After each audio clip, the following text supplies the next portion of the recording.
Welcome to Marshall Close-Up. My name is Hunter Odom, and today I am here with Tessa Northcutt, a theater teacher at the high school. So, first thing, I would like to talk about how did you get into theater? I've been in theater since I was teeny tiny.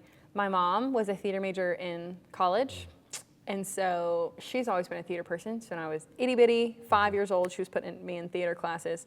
So I kind of inherited it. I've been doing it forever. Just kind of lucked out that I liked it so much. Where was your first theater class? So a friend of ours, Bethany Russell, had a theater class for kids just in her home. She was a friend of my mom's. Interesting. Yeah. So I went, and her daughter was one of my friends. And so actually, Sophie Russell, her daughter, came to do our makeup for Addams Family. Yes. Her mom was my first drama teacher when I was 5. Full circle moment there. I know. So, did you always want to be a theater teacher? No, I did not. I've always loved theater, but I have never had dreams or aspirations just in my life. Right. And so I got to college and I had no idea what I wanted to do. And I got past my first semester and my parents told me I had to declare something. And so because I didn't know what I wanted to do, I said, okay, whatever. I'll declare teaching, I guess, education, until I find, what I'm really going to do. Yeah. And so I started taking all those classes. And it wasn't until I got into my practicums, which is the first time you're in a classroom, that I realized, oh, yeah, I like this. We'll do that. So after you retire, what are some hobbies you think you might have or want to do? Well, I think theater will always be in my life. But one of my favorite things to do to decompress is crochet. And so actually during COVID, I had a little Etsy. Wow. Yeah.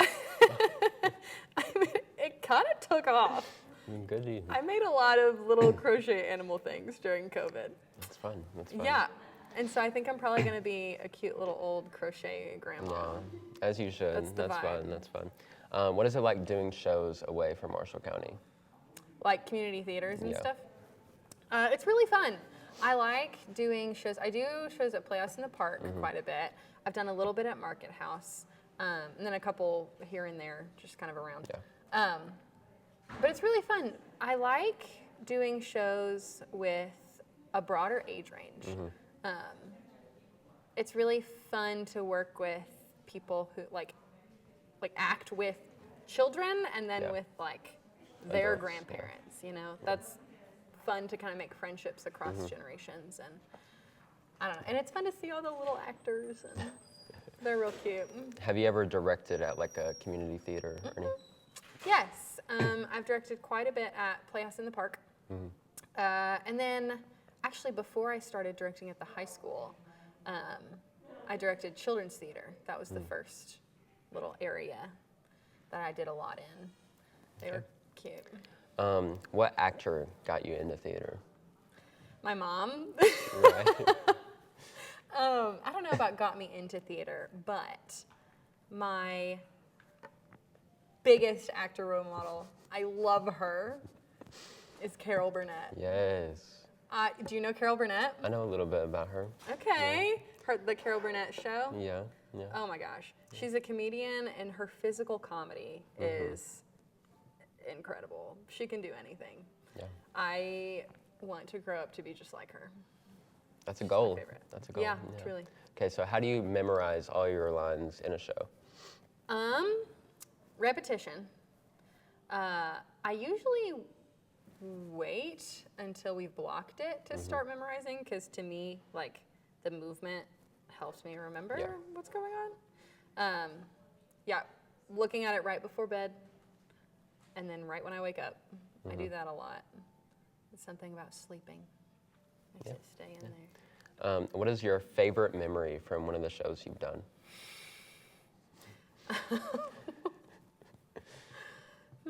How to choose. This was not my favorite show, but it is one of my funniest memories. My junior year of high school, here, we did Tarzan the Musical. Oh. It was something. And the whole show had been kind of a wreck, just a train wreck. And the lights went down for curtain call. First of all, the kid playing Tarzan, at the end, he gives his like Tarzan yell, and it had been such a show. It sounded more like a sigh of exasperation. The show ends, and you get like a,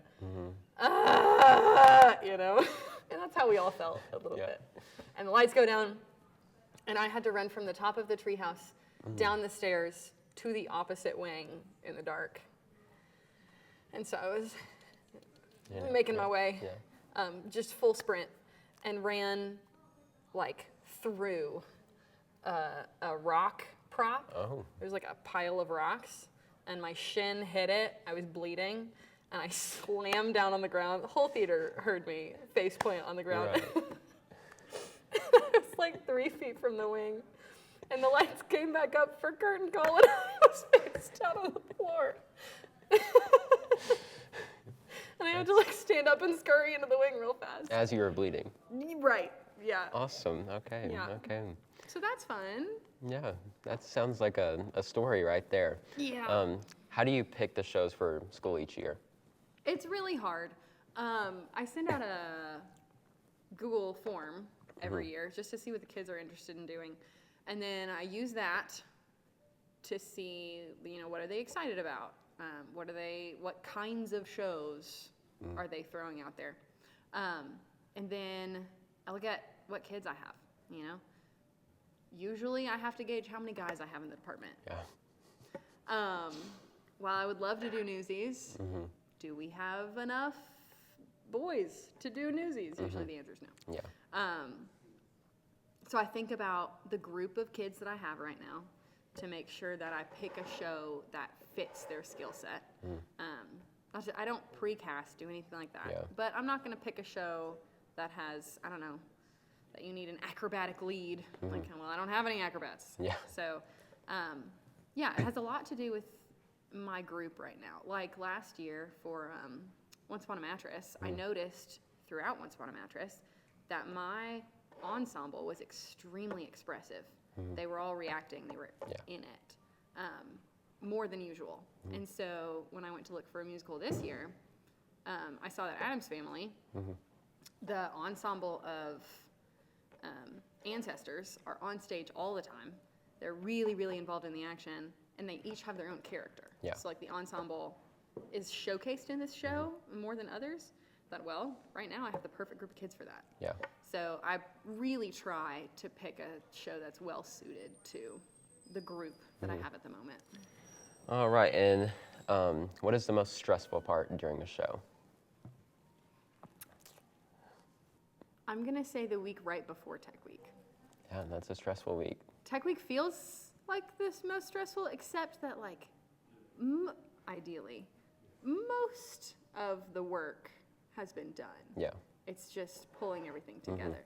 The week before Tech is where everything's still really, really messy. Yeah. And you gotta fix it before we get to Tech. That's my least favorite week. Yeah. Once I get to Tech Week, usually we're cruising. You know, it's a lot of little problem solving rather than like, oh, it's a mess. We gotta clean it up. So. All right, this has been Marshall Close Up with Tessa Northcutt, and I am Hunter Odom. And